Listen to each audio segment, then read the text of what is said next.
इस latest video में आपका स्वागत है। आज मैं फिर एक नया वीडियो लेकर आया हूं जिसमें मैं बताने वाला हूं किरचॉफ का नियम। यदि इससे पहले आप वीडियो नहीं देखें जो मोस्ट इम्पोर्टेंट का है, जैसे मोटर का कार्य, जनित्र का कार्य, ओम का नियम, व्हाइट स्टेन सेतु आदि जैसे मोस्ट इम्पोर्टेंट क्वेश्चन, तो लिंक डिस्क्रिप्शन में है, उस पर क्लिक कीजिए और वीडियो को जरूर देखिए। और यदि इस चैनल पर पहली बार आए हैं तो प्लीज़ चैनल को सब्सक्राइब कर दीजिए और वीडियो पसंद आए तो लाइक कर देना। तो हम लोग आज देखते हैं इस वीडियो में किरचॉफ का क्या नियम है। तो यहाँ से पढ़ेंगे, किरचॉफ के निम्नलिखित दो नियम हैं। किरचॉफ एक वैज्ञानिक थे जिन्होंने निम्नलिखित दो नियम दिए थे। सबसे पहले नियम का नाम था संध नियम। संध नियम को हम लोग धारा नियम के नाम से भी जानते हैं। आइए हम लोग इसको पढ़ते हैं कि संधि नियम क्या होता है। संधि का मतलब होता है जुड़ना। क्या होता है? मिलना या फिर जुड़ना। तो इस नियम अनुसार संधि पर मिलने वाली धारा का बीजगणितीय योग शून्य होता है। इसका क्या अर्थ होता है? तो अर्थ हम लोग यहाँ थोड़ा सा चित्र में देखते हैं। इसमें कह रहा है इस नियम अनुसार संध पर, संध मतलब जहां पर ये सभी मिल रहे हैं, देखो ये जो हमारा पॉइंट है ये हमारा संध कहलाता है। तो संध पर मिलने वाली धारा का बीजगणितीय योग शून्य होता है, यानी कि जो आने वाली धारा है और जो जाने वाली धारा है वो हमेशा बराबर होगा। जैसे कि अगर हम लोग यहाँ आगे थोड़ा सा पढ़ते हैं, अर्थात संध पर आने वाली धारा तथा जाने वाली धारा का मान शून्य होता है, यानी कि जो आने वाली धारा है और जो जाने वाली धारा है अगर उन दोनों का योग कर दें हम लोग तो हमको मिलेगा शून्य। जैसे अगर हम लोग इस चित्र में देखेंगे तो इसमें हमको दिखाई दे रहा होगा ये जो I3 है ये धारा आ रही है, I2 है ये भी धारा आ रहा है, I1, I5, I4 ये धारा बाहर निकल रहा है। तो हम लोग इसमें क्या कहेंगे कि आने वाली धारा जाने वाली धारा के बराबर होगा।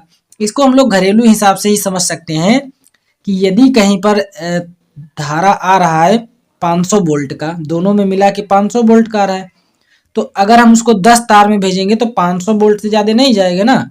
इसका मतलब इन तीनों का योग करेंगे तो इसके बराबर आ जाएगा।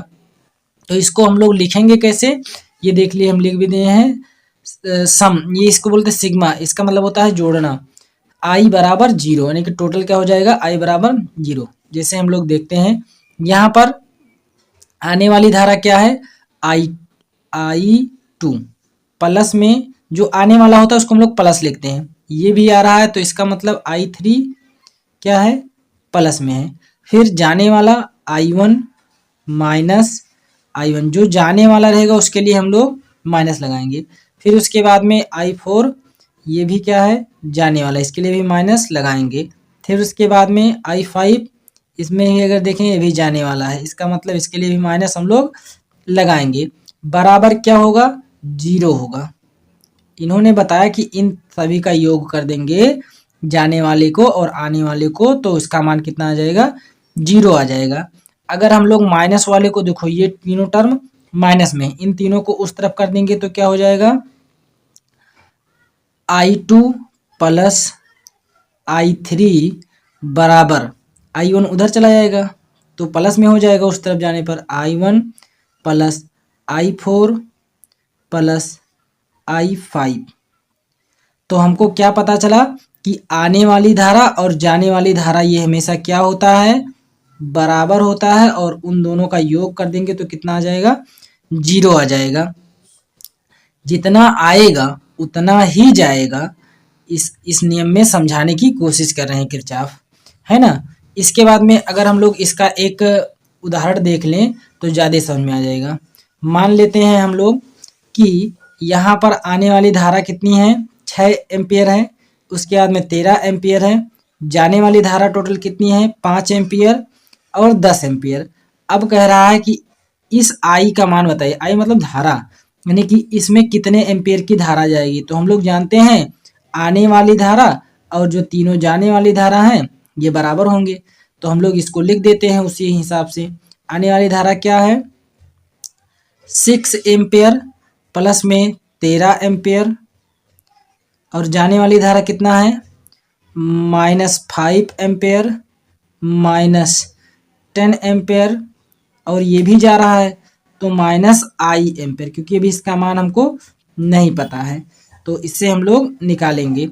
तो अब हम लोग क्या करेंगे, बराबर होता है 0, इसको ले जाएंगे उस तरफ तो हो जाएगा, और इसके साथ ही साथ में हम लोग प्लस वाले को इकट्ठा कर देंगे तो 13 और 6, 13 6 19, 19 एम्पियर प्लस में है, माइनस में कितना है 10 5 15 एम्पियर माइनस में है, और उस तरफ कितना है, इस आई ए को उस तरफ कर दिए हैं तो क्या हो गया है आई ए।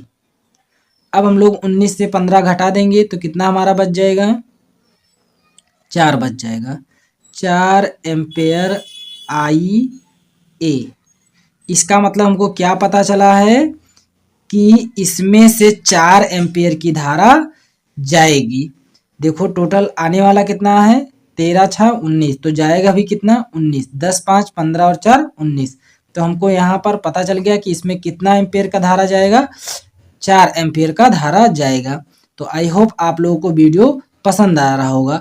यदि वीडियो पसंद आ रहा हो तो प्लीज़ वीडियो को लाइक कर दीजिए। इसके बाद में हम लोग दूसरा नियम देखते हैं कि दूसरा नियम क्या है। दूसरा नियम है लूप नियम, या इसी को वोल्टता नियम के नाम से जानते हैं। ज़्यादातर बच्चों को यही कंफ्यूज करता है कि लूप नियम समझ नहीं पाते हैं, तो आपको समझाने के लिए मैं बिल्कुल सिंपल सा एक डायग्राम बनाया हूँ और सिंपल से इसको समझाया भी हूँ ताकि आप लोगों को कहीं भी दिक्कत ना हो। तो सबसे पहले थोड़ा सा पढ़िए, क्योंकि बिना पढ़े हम लोग जान नहीं सकते हैं। यह नियम बंद विद्युत परिपथ के लिए लागू होता है, यानी कि जो लूप का मतलब होता है बंद परिपथ, यानी कि ये नियम जो है बंद परिपथ के लिए लागू होता है। इसको एक नाम और से जानते हैं तो हम लोग लिख सकते हैं, इसको वोल्टता नियम के नाम से भी हम जानते हैं, लिख सकते हैं। इस नियम अनुसार, यानी कि लूप नियम अनुसार, यानी कि क्या है किरचॉफ का द्वितीय नियम है, किसी बंद परिपथ में प्रतिरोध पर वोल्टता का बीजगणितीय योग, यानी कि किसी बंद परिपथ में, अगर इसको देख पा रहे होंगे तो ये एक परिपथ है, परिपथ का मतलब कोई रास्ता है, तो परिपथ में बंद है, कैसा है बंद है, लिखा है प्रतिरोध पर वोल्ट का।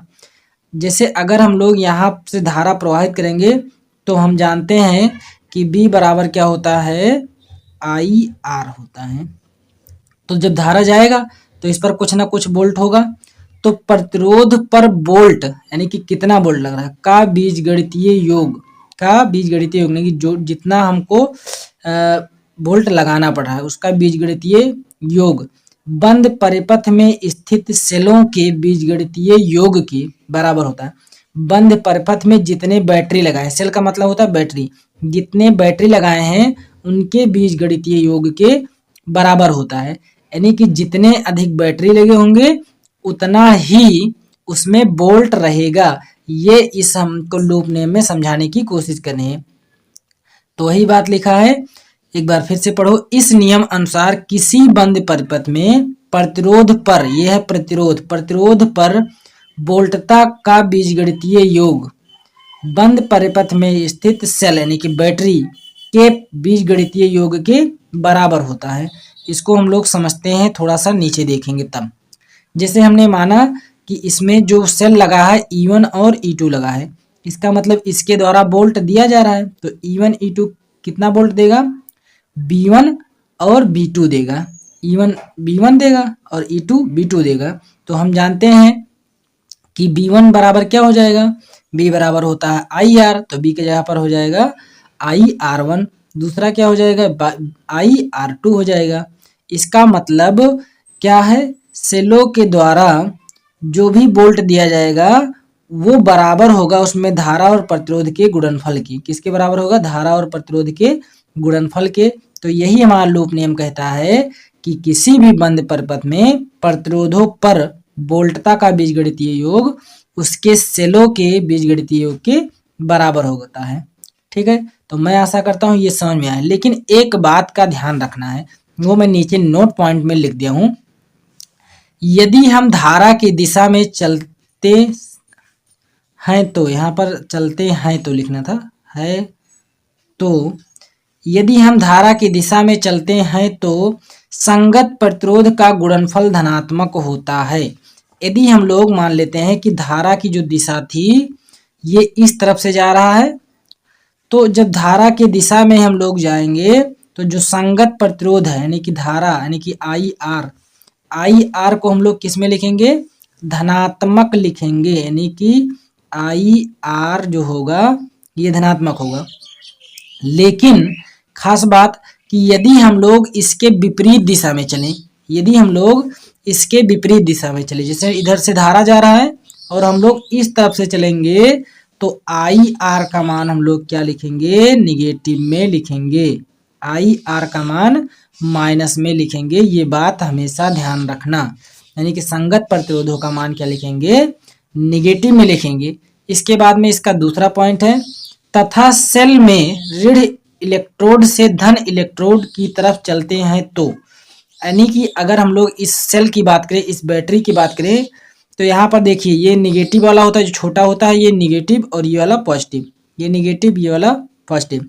तो अगर हम लोग ऋण इलेक्ट्रोड से धन इलेक्ट्रोड यानी कि इस तरफ चलते हैं तो हम लोग सेल को पॉजिटिव लेंगे, क्या लेंगे, सेल को, यानी कि E1 प्लस E2 जो है ये पॉजिटिव होगा। लेकिन अगर हम लोग प्लस से माइनस की तरफ जाएं, इस तरफ से इस तरफ जाएंगे तो हम लोग इसका मान निगेटिव में लेंगे, यानी कि विद्युत वाहक बल को धनात्मक लिखते हैं। कब, जब हम लोग उसी दिशा में हो, माइनस से प्लस की तरफ, माइनस से प्लस की तरफ चलेंगे तो हम लोग ई का मान क्या लेंगे, पॉजिटिव। लेकिन अगर हम लोग, ई मतलब विद्युत वाहक बल, और यदि हम लोग प्लस से माइनस की तरफ चलें, प्लस से माइनस की तरफ मतलब इस तरफ से इस तरफ जाने लगे तो हम लोग क्या लेंगे, ई का मान क्या लेंगे, निगेटिव में लेंगे, यानी कि विद्युत वाहक बल का मान क्या लेंगे, निगेटिव में लेंगे। तो ये बात हमको ध्यान होना चाहिए कि अगर हम लोग माइनस से प्लस की तरफ चल रहे हैं तो पॉजिटिव, और माइनस से प्लस से माइनस की तरफ चल रहे हैं तो निगेटिव, यानी कि अपोजिट होगा। जब माइनस से प्लस तो प्लस लेंगे, जब प्लस से माइनस तो माइनस लेंगे, ये बात याद रखना। और इसका अपोजिट क्या होता है, यदि हम लोग धारा के दिशा में जाते हैं तो संगत प्रतिरोध प्लस में, अगर उसके अपोजिट में जाते हैं तो हम लोग संगत प्रतिरोध को निगेटिव में लेंगे। अगर हम लोग चाहें तो इसको इस तरह से भी लिख सकते हैं, अगर हम लोग इसको इस तरफ ले आएंगे तो क्या हमको पता चलेगा कि ये निगेटिव हो जाएगा, ये इधर आ जाए तो क्या हो जाएगा, E1 प्लस में E2 minus IR1 minus IR2 बराबर 0।